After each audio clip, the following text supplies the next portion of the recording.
amigos queridos. Convidamos a todos a elevarmos o nosso pensamento a Jesus, nosso bom e amado Mestre.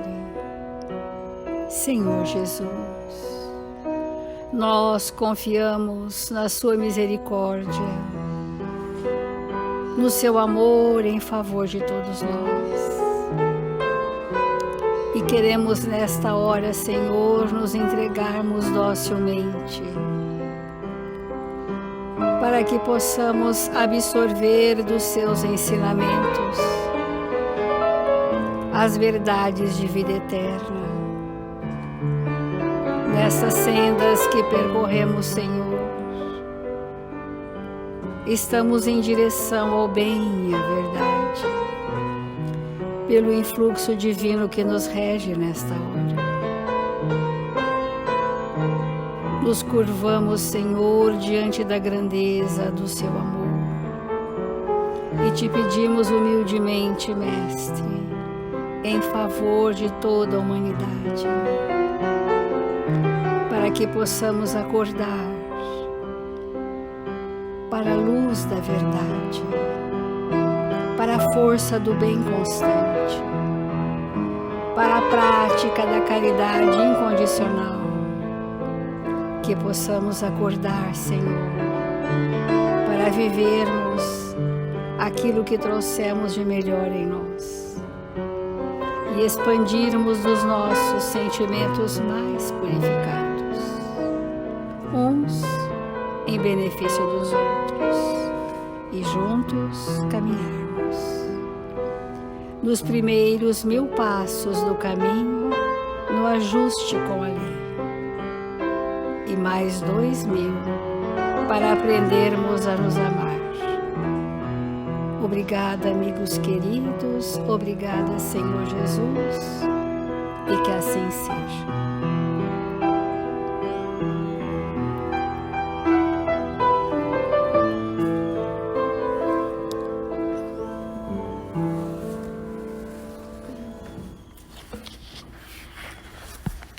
Do Evangelho segundo o Espiritismo, capítulo 18, muitos chamados e poucos escolhidos. Aqueles que dizem Senhor, Senhor, não entrarão todos no reino dos céus. Todos aqueles que proclamam a missão de Jesus dizem Senhor, Senhor. Mas de que serve o chamar Mestre ou Senhor, se não lhe seguem os preceitos? São cristãos aqueles que o honram por atos exteriores, de devoção, e sacrificam ao mesmo tempo ao orgulho, ao egoísmo, à cupidez e a todas as paixões? São seus discípulos aqueles que passam dias em prece e não são com isso nem melhores, nem mais caridosos, nem mais indulgentes para com os seus semelhantes? É uma reflexão. Os verdadeiros cristãos são aqueles espíritos que fazem a vontade do Pai, ou seja, que aqueles que vivem a experiência das leis de Deus no seu dia a dia. E para isso, o homem de bem é o nosso maior exemplo.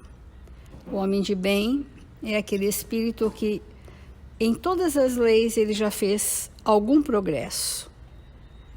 Então, ele é um espírito que, nos chamamentos da vida, é pronto para dar testemunhos. Testemunhos de renúncia, testemunhos de dedicação incondicional, de abnegação, testemunhos de civilidade, testemunhos de honra, né? Enfim, todas as leis já têm uma repercussão no seu mundo íntimo. Mas para que nós possamos estar vivenciando aquilo que já sabemos, precisamos fazer escolhas. Então, o que leva o espírito a escolher, sintetizando o que nós temos dito há alguns dias? O que nos leva a fazer determinadas escolhas? Porque às vezes nós pensamos que escolhas são situações que eu elejo, olha, eu vou fazer isso e não vou fazer aquilo. Mas aquilo que eu estiver sentindo e pensando já é uma escolha. Aquilo que eu elejo para demorar o meu pensamento é uma escolha. Aquilo que vibra em favor das pessoas é uma escolha, tanto quanto as minhas ações concretas. Temos dito que as vivências que nós trazemos conosco são registradas em nossa memória na forma de imagens. Essas imagens pulsam vibrações constantes, porque são imagens de memórias vivas.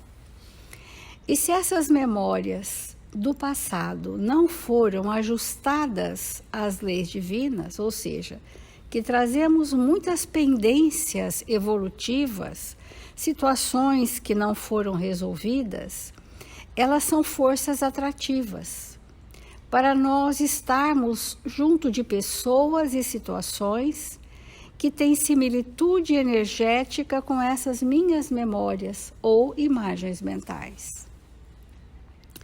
E as minhas novas ideias podem ser produzidas tendo como alicerce essas memórias. Elas geram novos pensamentos, sensações, emoções, que nos arrastam para escolhas.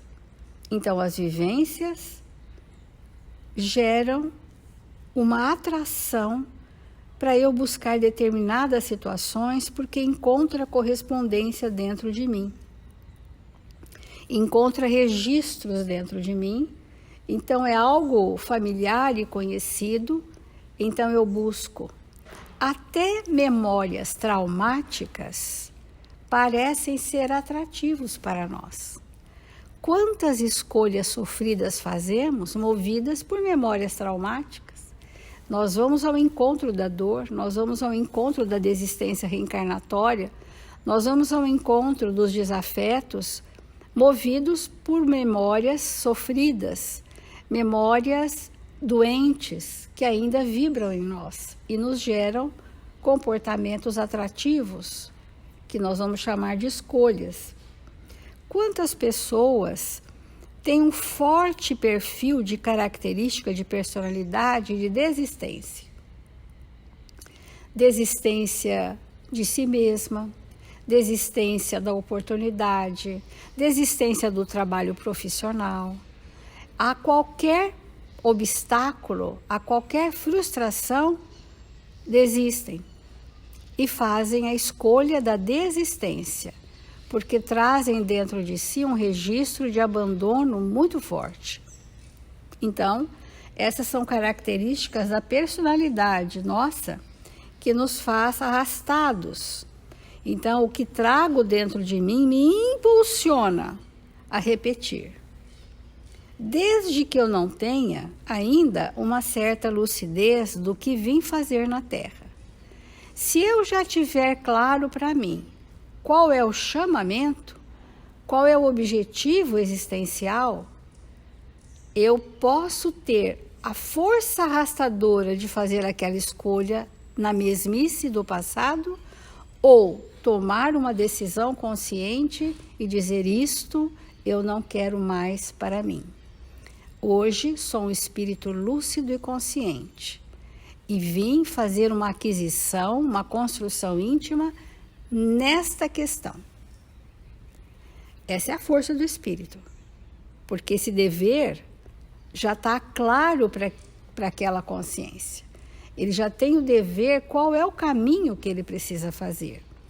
Então, quando nós vamos fazer uma escolha acertada ao objetivo reencarnatório, nós já estamos no exercício do livre-arbítrio, que é uma liberdade com responsabilidade.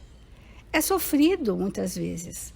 Você abrir mão de arquissecularmente vícios para fazer um caminho reto, um caminho no bem. É difícil, é sofrido. Mas o empenho sacrificial nosso para que aquilo se estabeleça no nosso íntimo, é mais forte. Então, nós saímos das escolhas ao sabor das ondas, ou seja, dos estímulos do mundo que nos arrastam. Por que nos arrastam? Porque encontram ressonância em nós. Saímos desse patamar porque o conhecimento adquirido e algo vivenciado já nos trouxe responsabilidade moral.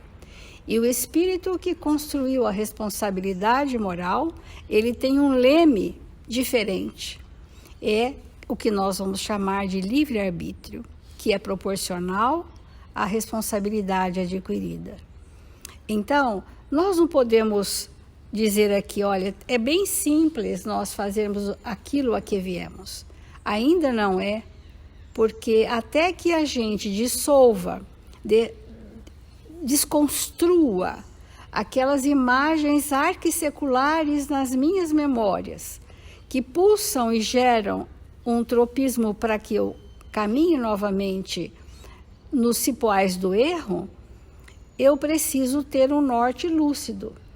Eu preciso que aquilo que eu estou compreendendo do Evangelho de Jesus faça sentido, encontre em meus sentimentos um acolhimento daquela verdade, haja um despertar da minha consciência e eu passe a um estado de resistência ao mal. Olha que maravilha! Resiste ao mal,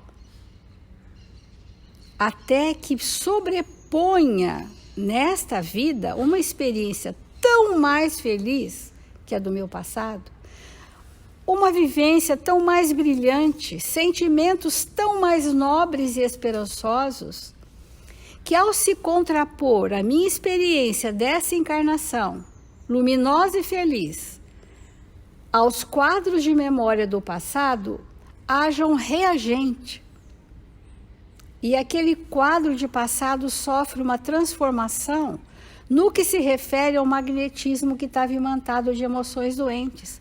O registro da experiência no perispírito é patrimônio, mas o campo vibratório que aquela memória gerou, eu transformo. Esse é o estado de maior esperança de progresso ao espírito que nos é dado no planejamento reencarnatório, essa oportunidade. Olha, o passado foi difícil, 10, 15 encarnações numa temática encrudecida, na mesma situação difícil, que nos arrastou, e hoje, um presente construído sobre a rocha. Um presente onde a fé impera, onde as nossas ações sempre são de natureza coletiva a beneficiar todos, onde exercitemos o sacrifício dos nossos interesses pessoais, onde a abnegação passa a ser a meta prioritária dos nossos espíritos. E quando isso for forte, pujante em nós, aquelas memórias traumáticas são absolutamente harmonizadas e resolvidas.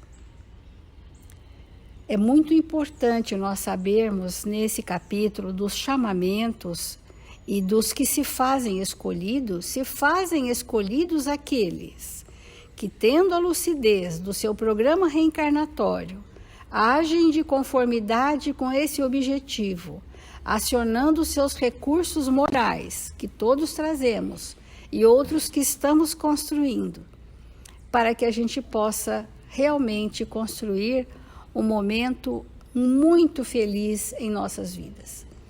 Isso está relacionado às nossas escolhas, que são regidas pela nossa personalidade ou pelo livre-arbítrio, que começaremos a falar desde então, que é regido pela nossa consciência.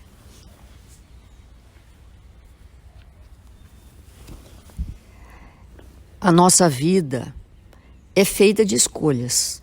Todo o tempo todo, somos convidados a escolher os caminhos que nós vamos seguir. O que nós vamos realizar, o que vamos pensar, o que vamos sentir. A nossa vida é mesmo direcionada por escolhas. E compreender esse mecanismo em nossa intimidade é de fato muito importante, porque são essas escolhas que vão determinar o sucesso reencarnatório ou a derrocada.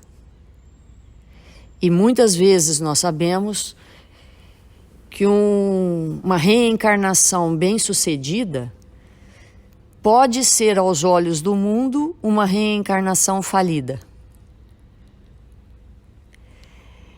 E o inverso também é verdadeiro. Daí a importância realmente de determos o nosso pensamento nisso. Nós selecionamos uma frase, um parágrafo, do livro Pensamento e Vida, capítulo 26, intitulado Oração.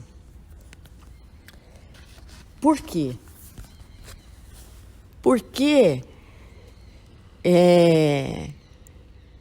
quando nós estamos numa fase evolutiva onde o orgulho, o egoísmo, a vaidade, todos os seus derivados nos compõem e nos regem, nós temos muita dificuldade de orar.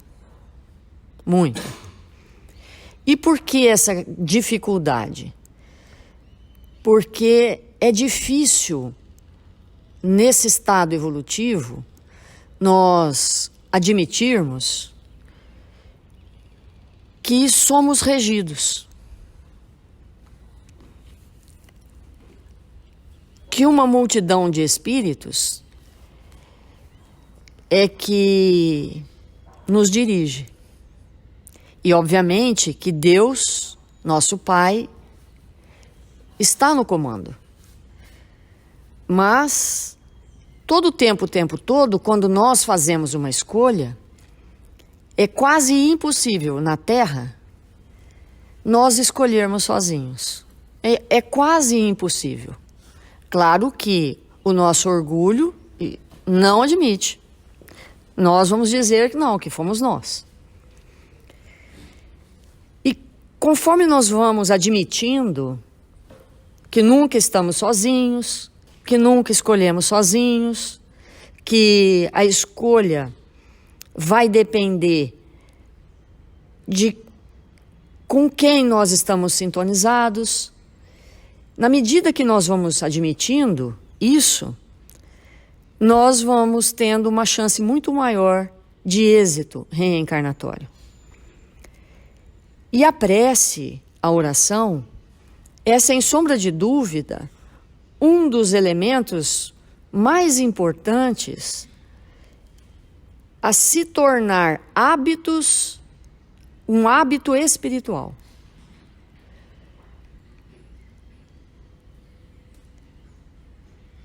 E, na medida que nós vamos querendo viver de acordo com a nossa consciência, esse hábito, ele precisa ser cada vez mais constante. E Emmanuel, nesse texto, ele traz uma imagem espetacular sobre a oração. Ele diz assim, que a oração, ela é como se nós pegássemos um espelho, direcionássemos esse espelho para o sol e manipulássemos ligeiramente a posição do espelho, convertendo a luz captada pela face do espelho para as regiões trevosas, para as regiões sem luz. E é lógico que ele está falando de nós mesmos, porque dentro de nós há ambientes que nunca foram iluminados, nem pela razão, nem pelo bem, nem pela caridade, nem por nenhum valor. E nós conhecemos muito bem essas regiões. regiões internas. Nós temos porões vedados milenarmente à luz. E a prece é esse recurso que nós temos de buscar a luz e projetá-la, a luz externa, e projetá-las internamente naqueles campos ainda não iluminados. E que, de maneira nenhuma, quando nós estamos já conscientes, num estado de vida consciente, nós deveríamos fazer escolhas sem a prece. Mesmo aquelas escolhas que parecem não ter muito significado. Mas quando nós nos habituamos a orar de verdade ante uma escolha, aquilo vai se tornando um hábito. Se nós pensarmos nas escolhas equivocadas que fizemos num passado distante ou recente, nós vamos ver que a prece não nos compôs naquela hora. E Emmanuel traz uma explicação aqui nesse texto de tudo isso que nós temos falado nesses dias a respeito da imagem, do desejo, da escolha, né? Elucidando o valor da prece. Ele diz assim, esse parágrafo é tão importante que ele precisa ser mesmo estudado na Universidade do Espírito, né? Que um dia haverá a mão cheia na terra. Ele diz assim, a prece impulsiona as recônditas energias do coração, libertando-as com as imagens do nosso desejo, por intermédio da força viva e plasticizante do pensamento. Imagens essas que, ascendendo as esferas superiores, tocam as inteligências visíveis ou invisíveis que nos rodeiam, pelas quais comumente recebemos as respostas do plano divino. Então, o que ele está dizendo para nós? Que na hora que nós fazemos uma prece, e vamos interpretar esse texto porque as leis que nos regem, que regem a matéria e que regem o espírito, essas leis, elas funcionam de uma maneira espetacular em tudo em nós. Porque a gente poderia substituir a palavra prece por ódio, cujo entendimento do mecanismo seria idêntico. Porque se nós odiarmos, o mecanismo vai ser exatamente como está aqui. Se eu sentir raiva, o mecanismo vai ser igual. Vamos substituir para a gente poder entender. Vamos ver se vale da mesma maneira. A raiva, não é isso que ele escreveu, estou substituindo as palavras para nós entendermos o mecanismo, como funciona. A raiva, ela libera as imagens do nosso desejo. Por intermédio da força viva e plasticizante do pensamento. Imagens essas que, ascendendo, no caso da raiva, descendo, no caso da raiva, densificando as esferas inferiores, tocando inteligências visíveis ou invisíveis que nos rodeiam, pelas quais comumente recebemos as respostas do plano que sintonizamos.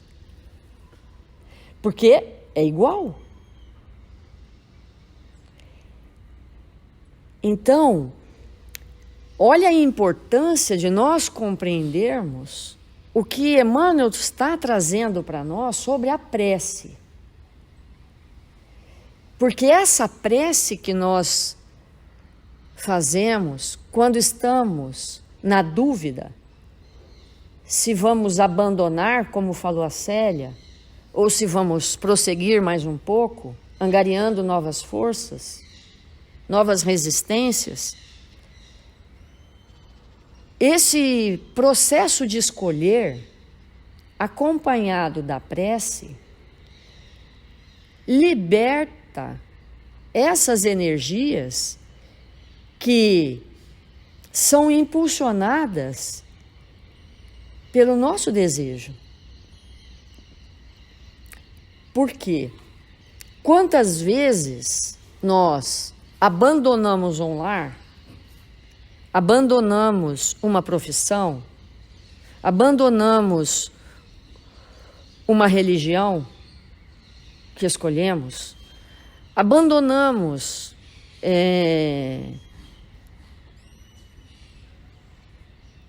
situações e circunstâncias que são altamente favoráveis à nossa evolução, porque o nosso desejo que move a nossa escolha, o nosso desejo era qual? No fundo, no fundo, no fundo, nós deixamos de ter aquela religião. Por quê? Desejávamos o quê? Nós abandonamos aquele lar, aquele relacionamento, porque o desejo que nos mantinha, que estruturava o nosso pensamento naquele momento, era o quê? Quantos espíritos abandonam relacionamentos em função da profissão? Preferem a profissão. Muitas vezes nem se despedem daqueles que estão com ele, ficam na paralela, né? Não tem relacionamento nenhum, não tem nada, e ficam imbuídos naquele movimento de buscar aquele conteúdo que é altamente conhecido pelo espírito, que lhe traz um prazer imediato, um prazer muitas vezes de sucesso, de reconhecimento, de recurso financeiro, porque aquela é a escolha daquele espírito. E acha, naquele momento, que está fazendo o bem, que está fazendo o melhor. Por quê? Porque o espírito ainda não traz efetivamente na sua intimidade esses valores de vida eterna que podem auxiliá-lo a refletir. Porque se nós elegemos no mundo espiritual ter uma família, nós necessitamos de adentrar naquele campo familiar para a renovação de nós mesmos.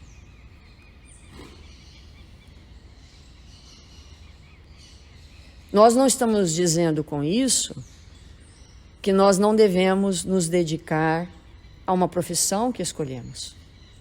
Mas nós estamos dizendo que nós temos que fazer escolhas mais acertadas e aproveitar. Porque muitas vezes aquela atividade que nós desenvolvemos e que nós temos uma hiper habilidade e que nós colocamos na nossa existência como um ponto de equilíbrio, de apoio, para que nós pudéssemos desenvolver outros valores, nós pegamos aquele ponto que foi favorável no planejamento reencarnatório e fugimos por aquela rota de fuga daqueles ambientes que são recursos de novas construções em nosso espírito. E aí nós alegamos, mas eu tinha responsabilidades. Era nobre o que eu fazia. Sim. Nobre é tudo aquilo que nós elegemos com o coração, em prol de todos. Então, é muito importante nesse momento nós começarmos a refletir quais têm sido as nossas escolhas, pautadas em quais interesses, fundamentadas em quais desejos, que criam quais imagens, que se fixam na memória e que fazem com que eu seja exatamente o quê? Então esse raciocínio, ele é muito importante. E na medida que nós começamos a orar para escolher, vamos nos conectando, como ele fala aqui de uma forma espetacular. Nos ligamos com mentes, com inteligências visíveis. Olha só, visíveis e invisíveis. Porque na hora da prece, que nós nos conectamos, que nós buscamos a luz para projetar no lado sombrio da nossa personalidade, muitos espíritos que estão ao nosso lado, lado a lado, que são companheiros na nossa escala evolutiva, são tocados por aquele influxo e falam conosco em nome de Deus e sugerem caminhos melhores. E nem percebem que estão falando em função daquela prece que nós emitimos em busca de escolhas melhores. Então, vamos intensificar o hábito espiritual de orar para escolher melhor. Vamos fazer a nossa prece.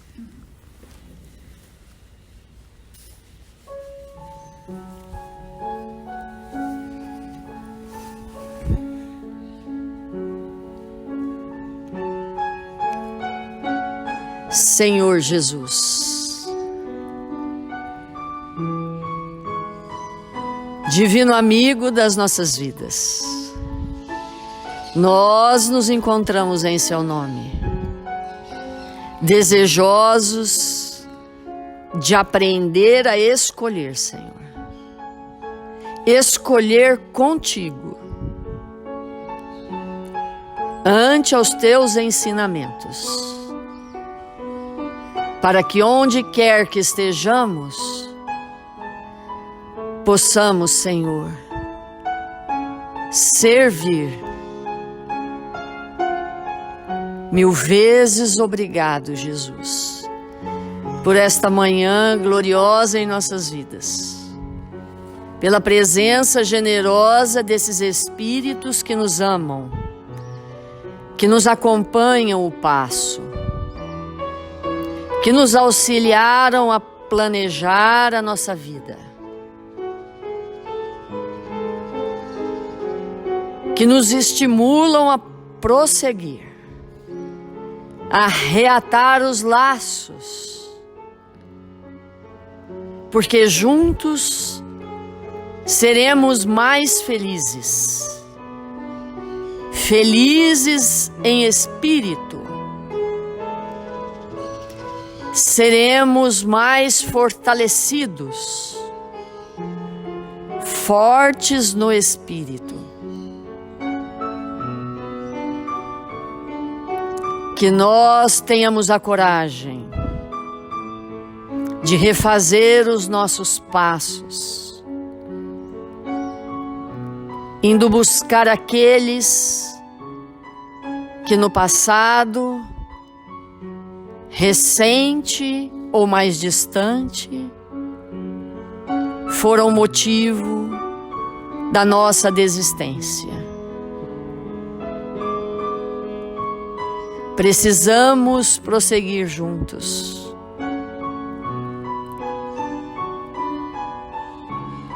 Precisamos, nesta hora tão importante da humanidade, somarmos as nossas forças, nossos sentimentos,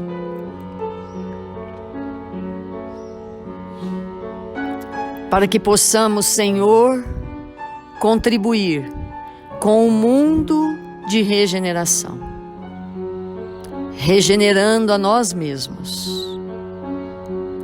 Abençoa toda a humanidade nesta hora. Envolve com o seu amor os espíritos que choram pela perda dos entes queridos. Que eles possam ser consolados com a verdade que nos ensina que nunca nos separamos daqueles que amamos. Queremos te agradecer, Jesus, porque Ismael nos aceitou no Brasil, nos trouxe para cá, para que pudéssemos desenvolver os valores que ainda não possuímos, ou que se encontram tímidos em nós. Que nós possamos honrar o convite recebido, fazendo o melhor de nós, aonde quer que estejamos. Que o Senhor nos abençoe e nos fortaleça, hoje e sempre. Que assim seja.